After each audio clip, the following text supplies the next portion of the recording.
What's happening, guys? It's Jay Riggs from Riggs Fabrication. Today we're going to talk about a new project that just came into the shop, the 70 K5 Blazer.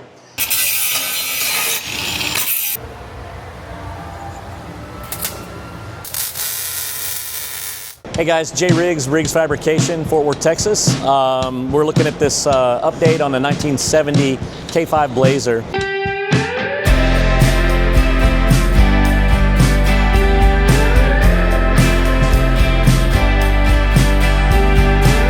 So we've done all the metal repairs, smoothed the firewall, and this thing had a lot of rust in the bottom. We did a video on it earlier. Was like the rocker boxes were rotted out. It had a decent paint job on it, but whoever had restored the truck, they put new rockers on the outside, they skipped all the rust on the inside, so the owner of the truck didn't have any idea.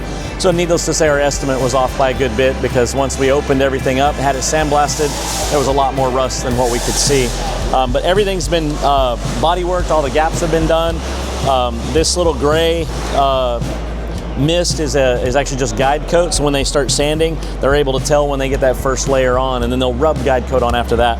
So what's happening right here is we're just fine-tuning the body lines. So they'll use tape so that the body line edge stays crisp. They'll basically sand up to the tape, and then when they get all of this sanded off and dialed in, then they'll move the tape to the other end, and they'll sand back, and that's how we get that nice crisp body line straight through the whole truck.